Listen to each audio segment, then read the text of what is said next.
Hi Lisa. It was nice this weekend with you, and I liked a lot the way that you shared this message. And there are a lot of people that speaks about non-duality. What is non-duality? It's really, really simple what non-duality is, but it's just confused because the separate self is looking in a world in which non-duality cannot be found. So non-duality is everything.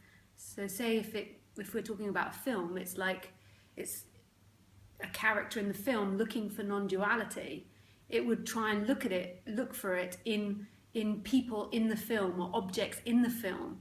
But it's not one of the objects in the film, it's the whole entire film. It's everything that makes up the film. So it's always going to sound like a confusing subject because within the film, so we're talking an apparent duality, ultimately it's all the film and it's all non-duality, but we're talking in apparent opposites, in two-ness. And so the person hears it and they look for non-duality in things in the film, if we use this as a metaphor for a film. So non-duality is everything, and it's everything waking back up to itself. Like we think that we're separate individuals in this body looking out at a separate world, but actually awakeness is everything. It's the whole film. The beingness, the essence is the whole entire film. But the person thinks that beingness or awakeness is looking through a body, and that is who you are, and it's looking at a separate world that's out there. So in non-duality and in these talks, there can be a resonance with not what's being talked about, but not by the person. It's everything hearing this again. It's everything waking up to itself. In the spiritual circles, the word awakening or enlightenment is often used and misused. Yeah. Yesterday when you said that it's not the person that awakens, Yeah. but it is everything that awakens to itself, was very strong, and it is like against any spiritual idea about the person doing something. Yeah. But just back to the beginning of the question that you said that there's lots of misideas about what enlightenment is.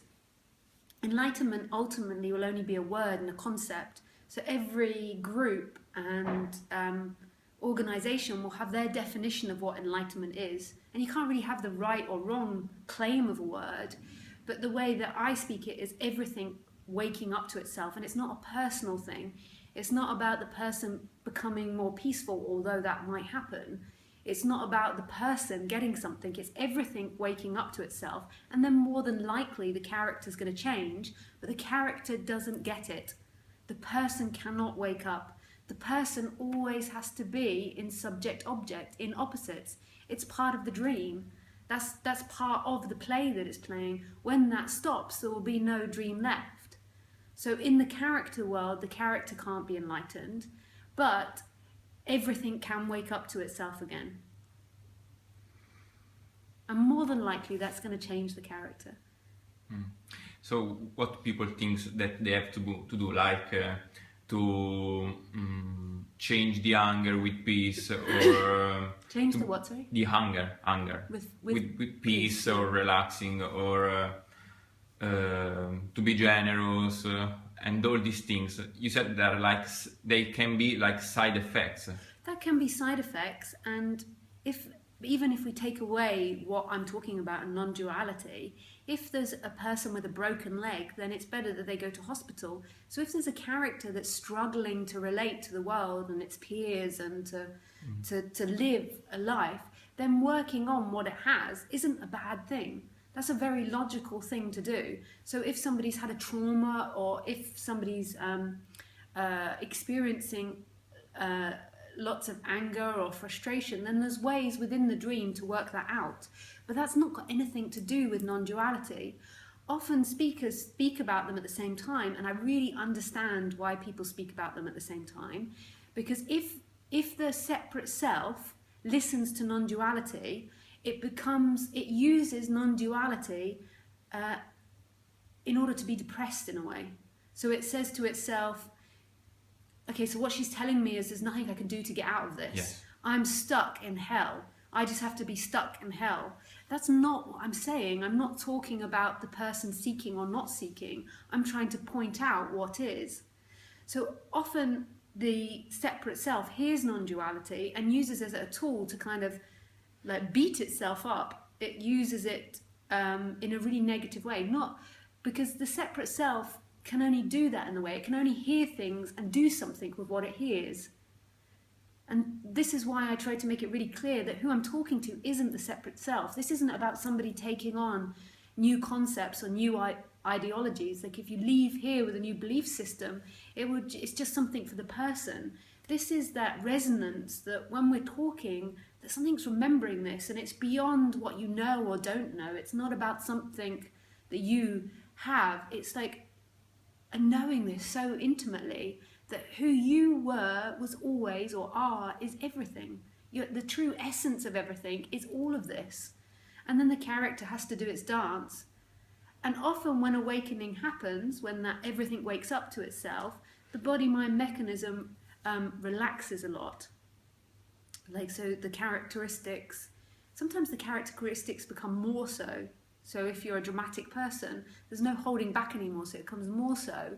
But there's not this middleman that's always kind of like trying to contain it and hold on to it and make it more than what it is. So it does relax, but that's not really what we're talking about. That's a whole different subject. And I'm not against that subject, but non-duality is simply the remembering of what is. But I really understand why speakers speak about both, because I suspect what they're doing is that they're trying to help the person, like stop the person being so depressive or negative, and simultaneously talk about waking up. And so then the person thinks that they're the same thing, but they're really not. At the end, every suffering is because of separation. So every psychological suffer. Well, no, because suffering, again, it's words. My definition of separate suffering is the separate self. So that is going to collapse. But there's still going to be the programming of that specific body-mind mechanism. It might relax, there's a good chance it will. But if it was like very traumatized as a child and had really difficult or it had difficult conditioning, then that's not necessarily going to change, or genetically it's got difficult makeup. So, so my dog's always a fantastic example for this. My dog's a feral dog from Thailand. You understand that word? Like it's a street dog. And in Thailand, on this island that I was in, there are hundreds of generations of dogs that have been living on the street. So their genetic makeup has gone more wild. They're no longer really domesticated dogs. They're more towards wolves or wild dogs.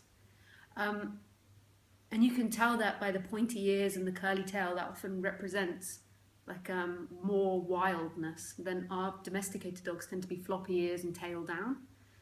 And then on top of that, what happened to her was that the Thai people would often beat her to keep her away from their chickens, their property. They'd beat her with the brushes or a spade. So they didn't want her going into certain areas because they just live freely, and their chickens normally run around. So she got conditioned. Firstly, she's not a very friendly dog because genetically she's not programmed to be that way. And then she got conditioned that human touch meant hitting. So human touch meant pain. And that's highly unlikely that's going to change. And that's not because of identification. That's not because of separation. That's because that's the way that form has been made. Just like this form has been made in the light shape. That form has been made to not have that. So, but she doesn't suffer with it because she doesn't think that's who she is. So she doesn't mind growling or barking at people. There will be pain from it. It's painful, her interaction with strangers, but there's nothing in there which claims it to be her, so it's not separate from anything. It's simply happening, and it's free to happen. But it's very unlikely because these are neural pathways in the brain, which are, like, scientists have proved it's really hard to change these neural pathways. You can do it with certain medications and certain therapies, but it's a really hard thing. And even if you change a few, it's not going to change all of them. So it's not going to be the end of certain dynamics. So if you're a quieter person, or a less outspoken person, you're not going to change into like a really outspoken, eccentric person. Like, it's just not going to happen, that. And often when people are awakening, because people talk about awakening and reconditioning at the same time, people get this idea that they're going to be a perfect human being. And everybody is a perfect human being, but they're all going to be unique to their own particular makeup. So that might relax when that movement between being a separate entity to everything happens, but it's not going to change that much in the programming. That is what you call the character. Yeah, the character. Yeah. And the character is always being updated and changing because new conditioning is always coming in. So like with Khaleesi, she's now my dog. She's now very friendly to me, to my boyfriend, to his son, to my parents. So there's always new conditioning. But with other humans, it's unlikely that's going to change. But for example, depression or frustration... I'm not sure what these are. I get a sense that some of them, depression is more than likely a genetic thing. Mm. And it's more than likely, they don't know, scientists either, they don't know where the chemicals are happening, but I mean, they can't really find an area in the brain. Some think it's in the muscles that these things happen. They're not really sure. But there's a good chance that is something that's passed on genetically. And that doesn't mean that waking up can't happen. But when waking up happens, which isn't a personal thing, the depression will no longer be suffering. And that's a huge difference. But the personality still might be depressive, still might be low energy, like reluctant to do things, it might change, but there won't be anything that resists it anymore. It will simply be life happening, like when Khaleesi experiences the fear. There's nothing in there that resists it. It's everything. Like it's happening as love, in love. Although the expression is pain at that moment. So it means that there is no struggle with what is anymore. There's nobody left to struggle with it, but it doesn't mean that the character changes that much. Okay. And a lot of the time, because people talk about non-duality and reconditioning, they mix those two up, and they think that they've got to become this perfect human or this clean human, and it's not seen like that at all here. The change is, the only thing that we can really talk about is the change that happens, like this is it. Who is the experiencer? Most body mind mechanisms have this dynamic playing in them where somebody's claiming to be the experiencer, and this somebody's this small tight thing in here, and it's claiming things. And when that gets seen through, then everything, it goes back, like the nature, everybody's nature is everything looking, everything experiencing. And it's no longer that tight, contracted energy being the experiencer separate from a world out there. That's an experience happening in this. And what that bundle of energy is really unique. So you can never really find an enlightened person, because what would that look like? Like, I've met lots of people where waking ups happen in so many different colours. Like, I travel so much. Like depressed, angry, happy, joyful, bliss. These things are things that move and can't be reliable because all things move. Mm. Yeah, we have, in spirituality there are a lot of ideas about the enlightened person and bliss and these things. Up. That's the thing. It's everything that wakes up. And then that movement happens from you being that small, tight looker to everything, where that is an experience appearing in everything.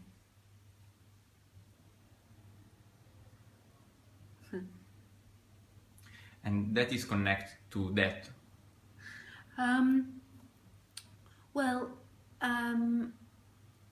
What exactly do you mean by death? Like human death, like... We can say there is the death of the person and the death of the body. Yeah. Well, why it's connected to death is because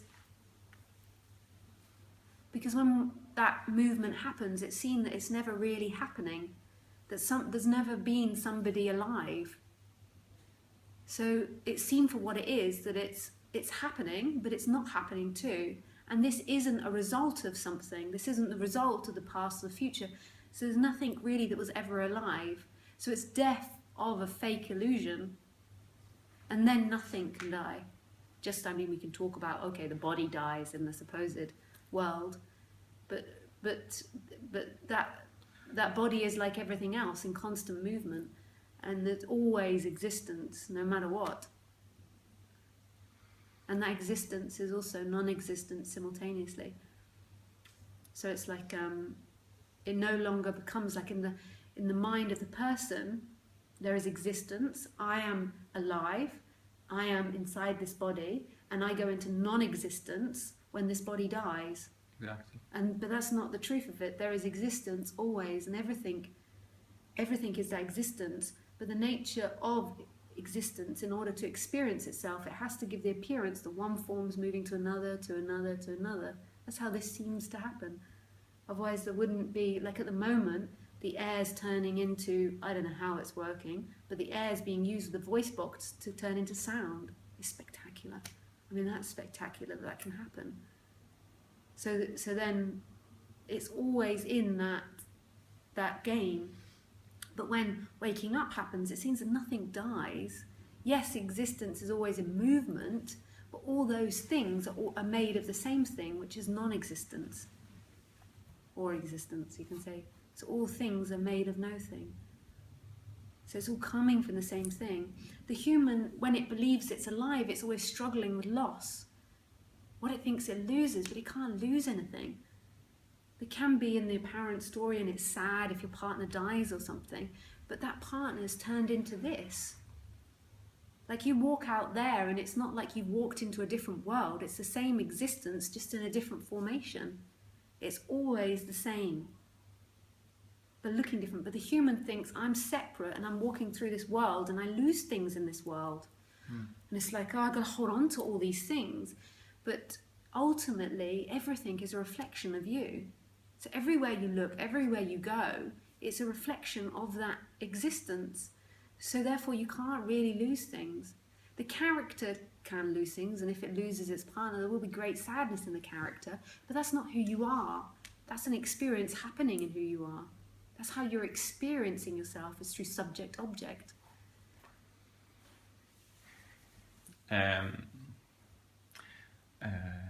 Hit me when you said that what I am never born, was never born and never died. Yeah. And this like gives the sense of, when I was a child, I was used to think about infinity, and vastness, and death, and there was a vibration, like a perception of something beyond everything. Yeah. And this is really beautiful, this part, because it's like existence is screaming back this like oneness or not two-ness in everything, because what it does, the way it's set it up, is that one thing is always turning into another. We as humans don't want to look at this. We want to believe we're separate and there's a separate world out there, but all the time objects are constantly changing from one thing to another, so it's reflecting back its own oneness. So we eat the food, it becomes body. And then we don't want to admit this, because we don't want the part where the body changes into the earth. We're like, we die then, but you don't die. What's hearing now, what's looking now, is life itself. It's just the appearance of the character in the character's world that dies, or moves into something else. So it's the dissolving of that sense of something here in the body. It's dissolving of that one that feels like it's looking out from here. But it's not somebody that dissolves it, it happens on its own. and it's this existence waking up again. Like that's always who you were. That we just talk back to when the body was born, because the memory doesn't go before that often. So when the baby was born, before the person knew anything about itself, there was always that innate awakeness, existence, aliveness. And then it learnt that it was a baby, that it was John, that it was separate, that it was good, that it was bad, that it was clever, that it was unclever, that it was beautiful or ugly. But in all of those movements and comments and all these different ideas and feelings and sensations, there's that same awakeness. And that's what's listening now, that's what's looking now, that's what's appearing as everything. It's the seen and the seeing. It's the heard and the hearing. It's the feeling and the felt. And that's shocking for the person. But it's just been hiding in that vase of separation. It's always been free. It's always been untouchable, like cannot be destroyed or hurt, but it's just playing with itself to give the appearance that it's separate, like to give the appearance that it's subject, object, and it could potentially die. I read this heard this really cute quote from Alan Watts on Facebook. This is when we find out we haven't been recording. I read this cute bit on Facebook, and it was like the way that he was saying it was like, imagine this at first, if you could work out that you could choose to dream. So at first you go to bed and you choose all these adventures. So you choose to fly in the sky, you choose to bungee jump, but you're dreaming, so you know it's safe. But it's great experiences. You choose to fly with the birds, you choose to swim under the ocean, you choose to rock climb, to have a kid, to get married, but the whole time you know it's a dream. And eventually, after doing this for a long period, you then think, I'm going to choose to not know I'm dreaming. I'm going to have a go at not knowing I'm dreaming. So it sets up this world in which it doesn't know it's dreaming, because it can't know that in this world. And it also, it sets it up so we never know the future. So it's a surprise. So and then he says something really funny and sweet, like, and then so you go through all these dramas, and then you die, and as you die you wake up and you're like, phew, that was a close call. But it was never a close call.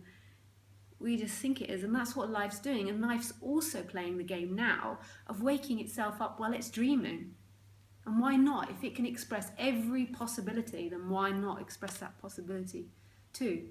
It doesn't seem to do it in all the body-mind mechanisms, but it's doing everything. It's having a go at everything. But so we're not, these body-mind mechanisms are nowhere special. They just have to play this role of waking up while the dream's going on. And then the other one has to play the role of being the bungee jumper, or... We have to stop. You were saying that awakening cannot happen to the person, not to the body mind, to the character or whatever you want to call it. But at the same time, it does, because the experience of a particular form when it wakes up changes, you know?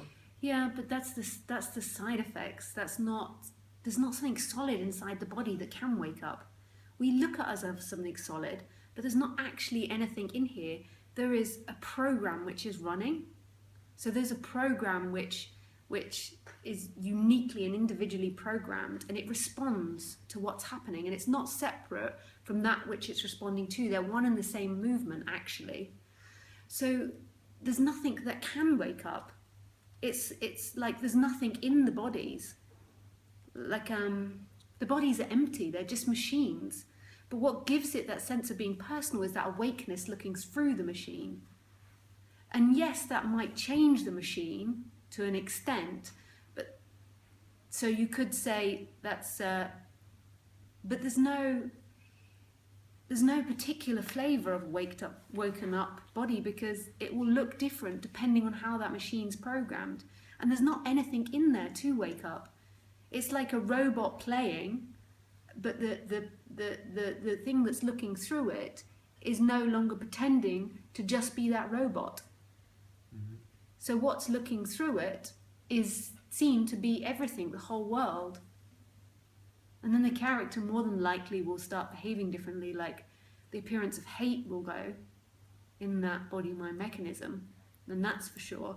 But that's about the only thing that you could say for sure. When I say hate, like the character's not going to be acting out of hate for others. It will still say no and it will reject others, but it's not going to be doing things to hurt people. That's a very...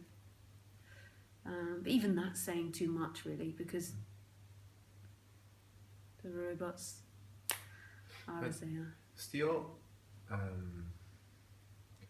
in a way, we say, even you say, that awakening has happened to a form, no? I wouldn't say that. I mean, it's really hard in language. So if people would ask me if I'm enlightened, I would say no. Now, really, that's not true, not because I've said no, but because I've said anything. Like, it's not yes or no, like everything's enlightened. But I normally say no because it's not the character that's woken up, and that's the character that they're speaking to. So that's not what's awoken. That's not who I am. I know I'm going to sound like the alien again. That's not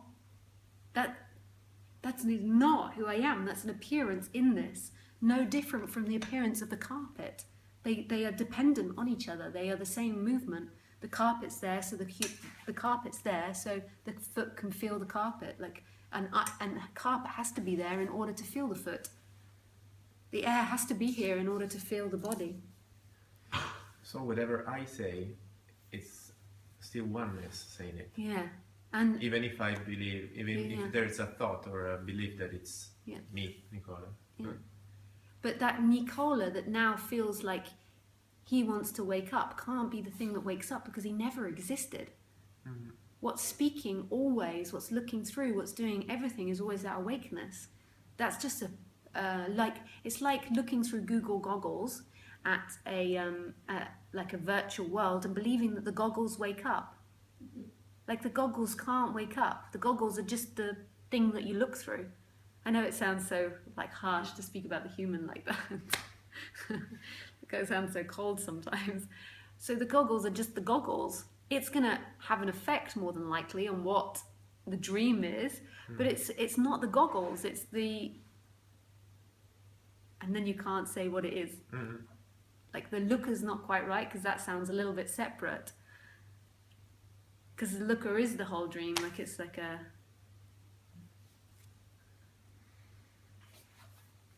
It's very hard to understand. Oh yeah? Yeah. Yeah, it is really in the word.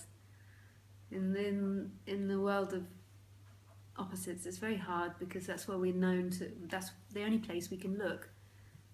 But then there's something else happening. Always the same essence, experiencing itself in everything.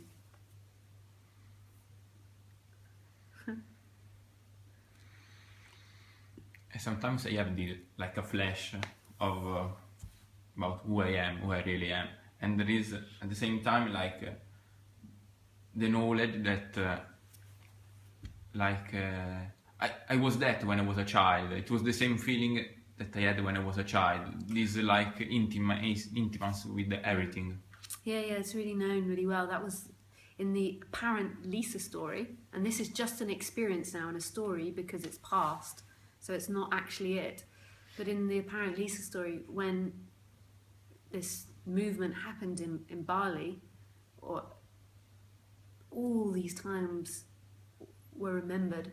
It'd been there the whole time, but there were so many times when it had presented itself, but the person can't recognize it. It's known so well, this. The person's just looking in a world that doesn't exist for the solution. It's the most intimate thing there is. It's funny because it's like saying that it's always here, it was always present, but at the same time it's unreachable, it's hidden. Because the person exists in a world where things are reachable. So in a world of subject-object, So so waking up is really a crazy phenomenon, because it seems as if we're talking about it person to person, but really it's only that stillness in movement that's speaking to itself in this subject.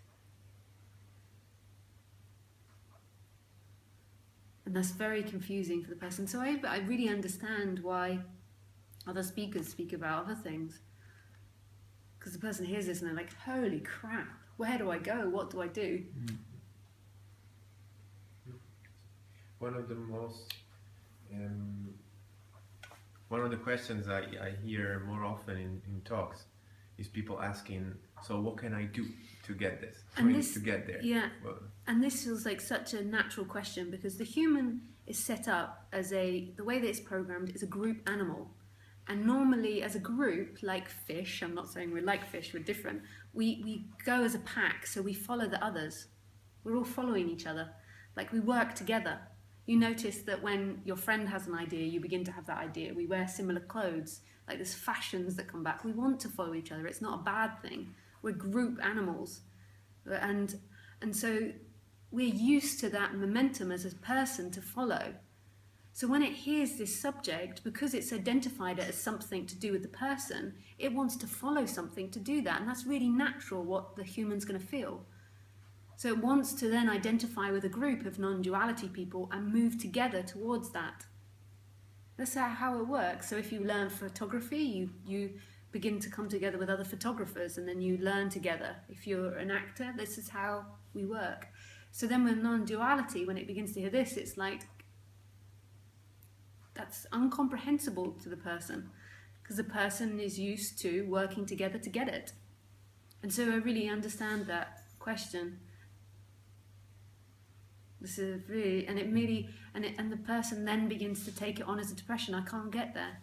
We can't do this. We can't get there. And that's not what's being said, but that's, if the person can't go after it, then that means if I can't go after it, then I can't do anything. I'm stuck here. If I can't live in the story that I'm going to get there and we're going to get there together, then I'm stuck here and it's hopeless and we're never going to get there. So it's really natural that that feeling appears for the separate person. But then simultaneously it comes to the talks. And if we were talking about getting somewhere, then there wouldn't be able to be this really direct talking about what always is. And I see it in talks all the time, was when it's talked about, the person doesn't even know it, but there's something else that's waking up. Not just in my talks, but other speakers' talks, like this is the Lisa thing. Like, I can see it in the room, that the aliveness, like, and it looks through the bodies like that, it's not really a body. And the person doesn't even know it, because the person can't look at that. So then the person then's like, oh, well, this is confusing. It doesn't even know that it was absent. It can't know its own absence.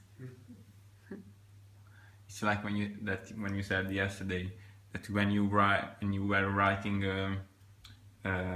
your comedies or comic tragedies, you were disappearing in that writing. It was your passion. Yeah. And that's when that change happened in Bali, when it really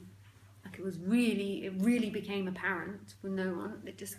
That all that was remembered, and I saw how it played out. So then I wanted to be a playwright, because I wanted to own my non-existence. I wanted to playwright all the time, because I wanted that. I didn't realize the love was the absence. I thought it was the actual playwriting and being a playwright. So then I would seek to do that, and it's sweet.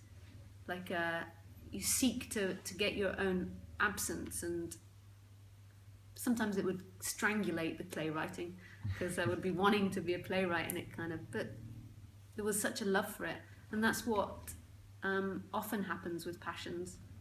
And you often hear artists speak like that, like they feel embarrassed taking compliments for their work, because they have that feeling that they didn't do it. So they're like, like artists often don't like to be thanked for it, because when there's that true creativity, which we love seeing, there's an absence, and then the person's like, it was me, and then it feels insecure about that. It's like, oh.